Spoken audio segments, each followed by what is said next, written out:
100,000 men. As ever, both sides hoped for a quick end to the war. Is it over yet? No, Jimmy, it's been 1 week. Is it over now? No. How about now? If you ask that one more time, I swear I will turn this army around and you'll all have to go back home to your wives and children. But in particular, the South knew the conflict would pose a bit of a challenge. How can we expect to win with a population of only 5 million against 22 million in the North? If you count us 4 million slaves, you'd have 9 million. Great idea. Hand these rifles out to all the men. Wait a minute. You almost had me there. The problem for Lincoln was that many of his top generals were getting old and were being a bit too cautious. The commanding general was a man named Winfield Scott, a veteran of the Mexican-American War, and by now, he was too fat to even mount a horse. Okay, chaps, we need to come up with a plan. Hit me. We could wait for the Confederates to come and apologize. Maybe we should all sit in a circle and discuss our feelings. Crossing the Delaware into New Jersey worked for me. Those are all terrible ideas. And you? Wrong video. Hey, I'm the greatest president in the history of this nation. Yeah, we'll see about that, dingus. Eventually, Lincoln's generals came up with a multi-pronged strategy. First, a blockade would cut off and starve the South of supplies by sea. Secondly, taking control of the great Mississippi River would sever the South's economic artery while splitting it in two. And finally, a main Union force in the East would move south and take the Confederate capital, ending the war. Bada boom, bada bing. Skirmishes began to break out across the nation, and the Union Army in the East began to move south towards Richmond. Everything seemed to be going well until they reached Manassas, where they came upon a large Confederate force. It's almost like they were waiting for us. How did they know? As it turned out, spies in DC had sent a coded message to the Confederates warning of the invasion. Did you use NordVPN? What the heck is NordVPN? I'm so glad you asked. Do you use the internet? Me too. Fat Man is to all of these amazing features, and it has a 30-day money-back guarantee. So click the link in the description below, nordvpn.com/oversimplified, and use promo code oversimplified to get 70% off an annual subscription. That's only $3.49 a month, plus an additional month for free. Again, that's nordvpn.com/oversimplified. And as always, you'll be supporting my channel. So thank you. Now where were we? Oh yeah, secession, Fat Man, and the Union invasion into Virginia. The two sides encountered each other at Manassas, and both geared up for the first major battle of the Civil War, the First Battle of Bull Run. The Confederates rapidly brought in support via rail, and the two sides were about equal in numbers. However, they were also equally inexperienced. A large number of civilians also rode out by carriage from DC to picnic on the nearby hills and watch the excitement unfold. Nobody seemed to quite understand how destructive this war was going to be. The Union forces pulled a flanking maneuver to hit the Confederates on their left, and the two sides fired on each other in rows. Farm families living in the area were forced to flee the fighting, including a man named Wilmer McLean. Hurry up, Martha! There's a war out here! The more you tell me to hurry up, the slower I will go! The Union force saw initial success pushing the Confederates back to Henry Hill, but one as of yet fairly unknown General Thomas Jackson had arrived, and he took a defensive position, standing firm like a stone wall, holding the Union army off, and finally sending them running back to Washington, D.C. With heavy casualties, the sobering reality of war hit both sides hard, and the North, having just lost the first major battle, had to face the serious prospect that they may not actually win this war. President Lincoln, General Jackson whipped us so hard, the Confederates are calling him Stonewall Jackson. Wait, that's why they're calling him that? Not because he looks like he ran face first into a stone wall? Apparently not. Worse yet, the North had also lost the first major battle out west, giving away control of southwest Missouri. Okay, so let's go over questions 11 and 12. What was the Anaconda Plan? Well, the Anaconda Plan, you understand how a snake, attacks its victim. So a regular snake will bite you. An anaconda, the way it attacks you is it actually wraps around you and squeezes you and gives you a really big hug. So they decided to name it the Anaconda Plan because what they wanted to do was they wanted to blockade, which is stop certain things from coming in. Blockade the South around the water, around the oceans, I should say. Blockade the South around the oceans to stop supplies and troops. Okay? Number 12 At the ocean? dealt with, yes, the oceans. So check the chat if you need some help with number 11. Number 12, what famous Confederate general gets his nickname? That would be Stonewall Jackson, which is a person we looked at when we did the reading during the Battle of Bull Run.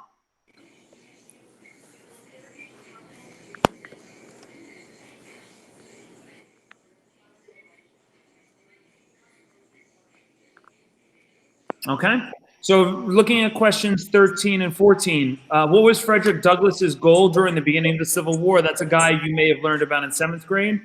And 14, what Union general had the first major victories at the Union, the battles of Fort Henry and Shiloh? I'm about to mute myself. Sebastian, make sure you're muted too so everyone can hear the video for questions 13 and 14. All of this was terrible news for Abraham Lincoln, especially since many of his generals and cabinet already didn't have much respect for him. They felt he was incapable of running a war because he seemed a bit like your friendly old grandpa. He famously loved a long-winded story and a good pun. I've been so busy, my wife is missing me, but her aim is starting to improve. But deep down, few realized he could also be incredibly shrewd. Oh, Abe, you're so funny. Funny how? Funny like I'm a clown? Abe, I was just... No, funny how? Like I'm here to amuse you? During the war, Lincoln committed acts that were viewed by some as impeachable. His administration suppressed the free media from printing articles sympathetic towards the South. Some Southern sympathizers were even arrested without a trial. Lincoln's criticizers began accusing him of being a tyrant. But to quote the man himself, "Hey, it's war, baby. What are you gonna do?" By the end of 1861, with things already looking bad for the North, abolitionists such as Frederick Douglass couldn't believe that the Union Army weren't enlisting black men. He continued to put pressure on Lincoln to make the war about emancipation. "Mr. President, it's time to make the war about emancipation." I don't want to ruffle any feathers. The feathers are already ruffled. But Lincoln, hanging on to hope for a quick end to the conflict, continued to fight only for the preservation of the Union. It was decided, however, that escaped slaves from the Confederacy could be held as enemy contraband, and many of these men were put to work bolstering the Union's infrastructure and supply lines. Hoping to get things moving, Lincoln made young General George McClellan the new commanding general, and McClellan began to train up his men. He thought a lot of himself, however, and believed he was going to be the nation's great savior. And like many others, he didn't approve of the president's handling of the war. On one occasion, Lincoln went to McClellan's house to meet with him, but McClellan was late returning home. He kept the president waiting, and when he finally got there, he just straight up went to bed. Now that's what I call disrespectful. McClellan talked the talk, but could he walk the walk? No. Like Lincoln's other generals, McClellan was maddeningly cautious. "Hey man, could you move south and attack the enemy?" "What? Are you crazy? What if they have a big scary army down there?" "They probably do." "What? Oh my gosh!" McClellan worried that he did not have the numbers he needed to fight effectively. "What if they have like 10,000 men?" "Okay, no problem. We'll get you 20,000 men." "Well, what if they have 30,000 men?" "I'll need 40." "Okay, you can have 40." "Well, what if they have 50?" "I'll need 60." Lincoln tried, but it was all in vain. McClellan would not make a move for the rest of the year. The North's one saving grace for now was a general out west fighting in Kentucky and Tennessee, General Ulysses S. Grant. Cool, collected, methodical, and a big fan of whiskey. His chief of staff took it upon himself to keep Grant sober. One officer said that Grant habitually wore an expression as though he were determined to drive his head through a brick wall and was about to do it. And that determination led him to score a number of key victories when others around him were failing. At the Battle of Fort Donelson, Grant was like, "Why does Stonewall Jackson get a cool nickname and I don't? I want a cool nickname." "Sir, the Confederates say they're ready to surrender and want to know your terms." "No terms, just unconditional surrender." Hey, unconditional surrender Grant. That's a pretty cool nickname, right? Guys, right? Later in April 1862, the Confederates launched a sudden attack on Grant's army at Shiloh, but the determined, unconditional surrender Grant threw his lines at the rebels and sent them running. The battle resulted in the heaviest casualties in U.S. history so far, and despite his victory, Grant found himself under fire. You have to get rid of Grant. Why? Didn't he win?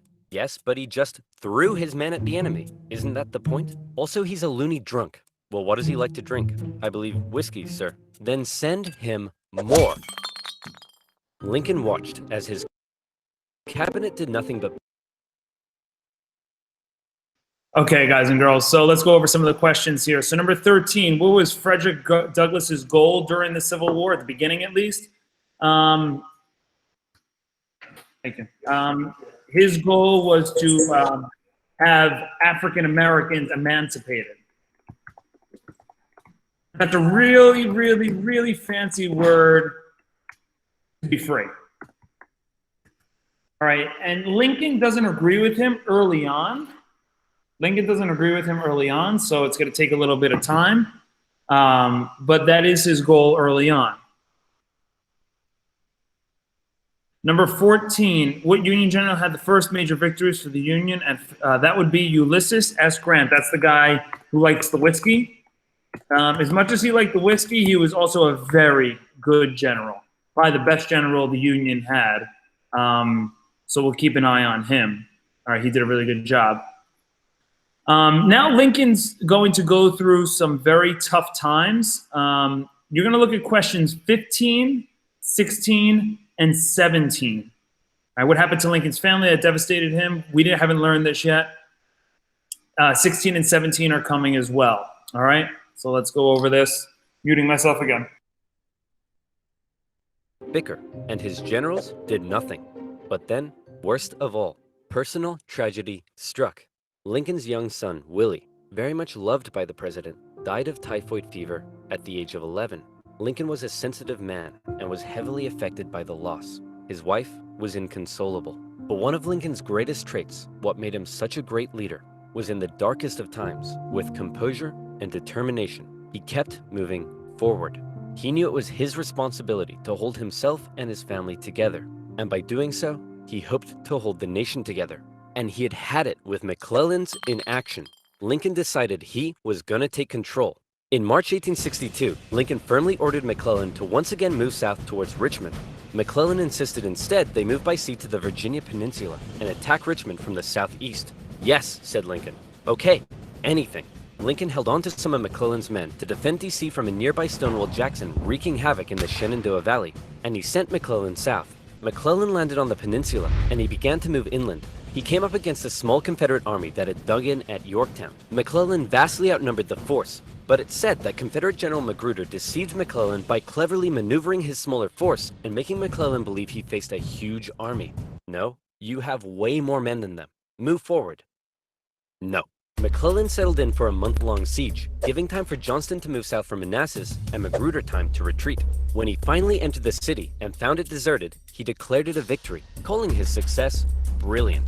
Then, after meeting some resistance at Williamsburg, McClellan moved to within just 20 miles of Richmond, his armies able to hear the church bells ringing in the enemy capital. You still outnumber them. Go give him hell. No. McClellan once again held back, moving slowly and defensively, and with his army split in two, the Confederates saw an opportunity to strike back. McClellan's advance was halted, and now the Confederates pulled an ace out of their sleeve. General Lee, you're up. Do you think we should evacuate Richmond? No, Mr. President, no need. General Robert E. Lee, one of the most brilliant military commanders of the time, was now in charge. One of his biggest strengths was his ability to read the mind of his enemy, and he knew McClellan was cautious and weak. After moving Stonewall Jackson south to join him, and even though he had a smaller army, Lee hit McClellan in a series of fast-paced, close combat battles that had McClellan spooked. McClellan retreated the Union Army back again and again and again, escaping the peninsula and returning to D.C. Lee had defeated McClellan, and the campaign had failed. Well, that was a major success. A success? Tell me exactly what was successful about that. Well, we successfully retreated. You lost. I didn't lose. I merely failed to win. Things just kept looking worse for the North. At least they're...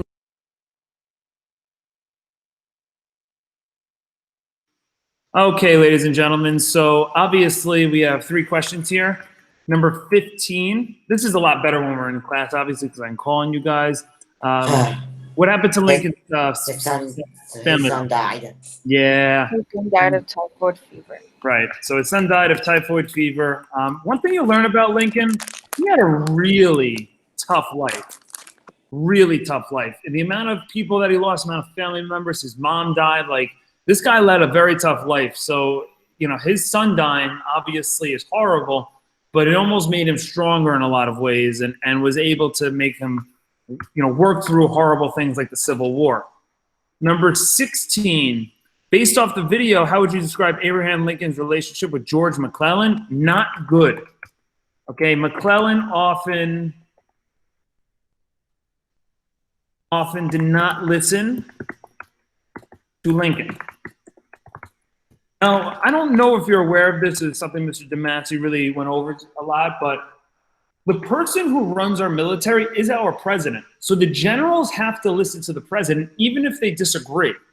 So the way McClellan was acting about not, attacking when Lincoln said, is really not good, and ended up being a problem because we started losing a lot of those earlier battles because of McClellan and his leadership. Number 17, okay? Who stepped in for the Confederates and stopped George McClellan from taking their capital of Richmond, Virginia? That would be Robert E. Lee. Guys, he is the MVP, unfortunately, because he's on the wrong side.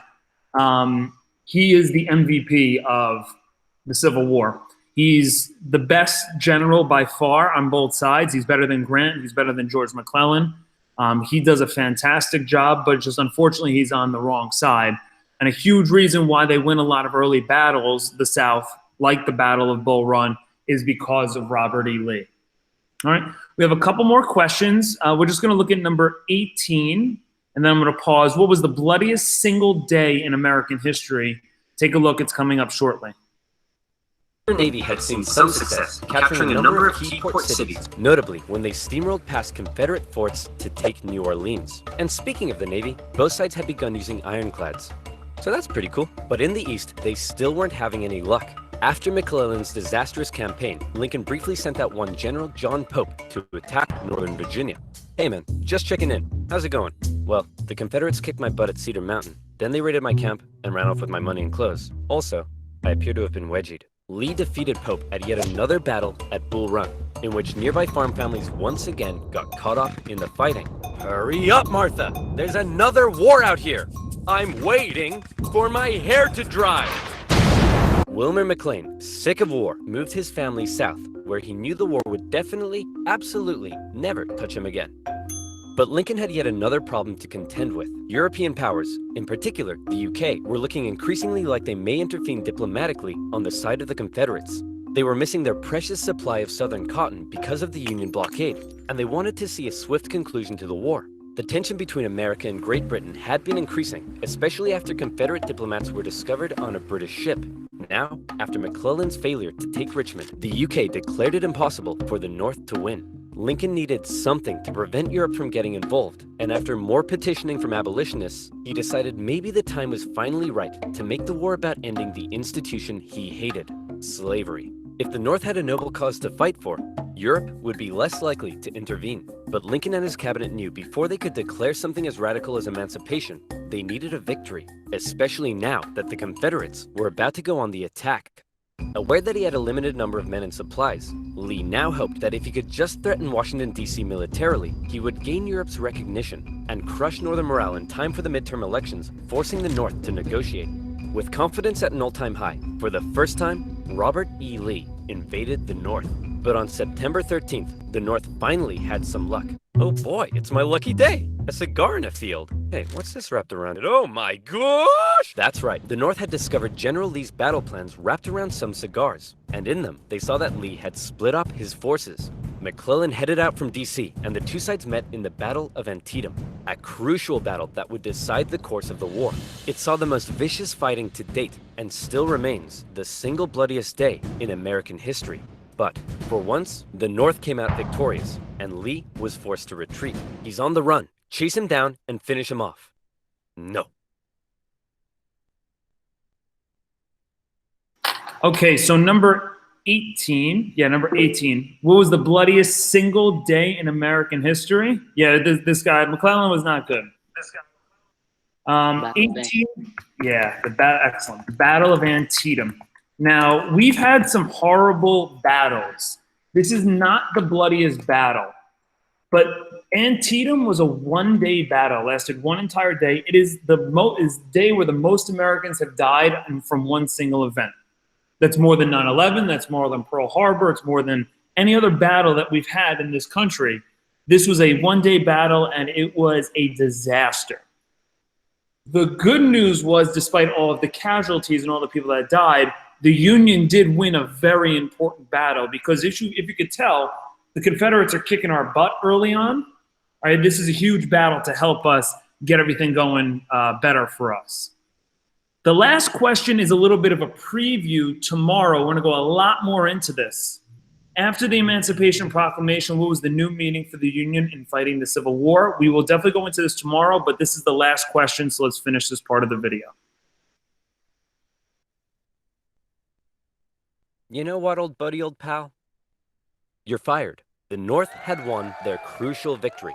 Lincoln breathed a huge sigh of relief, and with that win, he was prepared to take a huge step. On September 22nd, the Emancipation Proclamation was issued. In January, all slaves held in the Confederate States would be, as far as the US government was concerned, officially free. Throughout the North, free black men and women rejoiced, knowing that if the North were to win, their brothers and sisters would no longer be held in bondage. The proclamation also had the intended effect on Europe, who were not willing to oppose a pledge to end slavery. An outraged Confederacy knew that Lincoln had given the war a new meaning. It was no longer just about the preservation of the Union.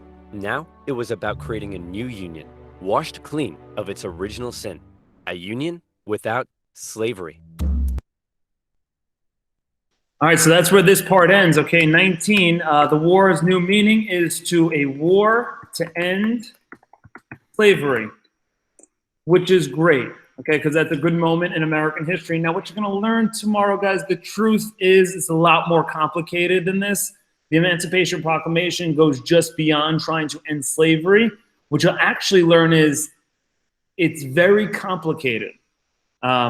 But this is a good moment. The war's meaning does change. But when we look at the actual text of the Emancipation Proclamation tomorrow, you'll see it's a lot more complicated than just, yeah, we're going to end slavery now. Mr. Panio? Mm-hmm. What's up? I'm done.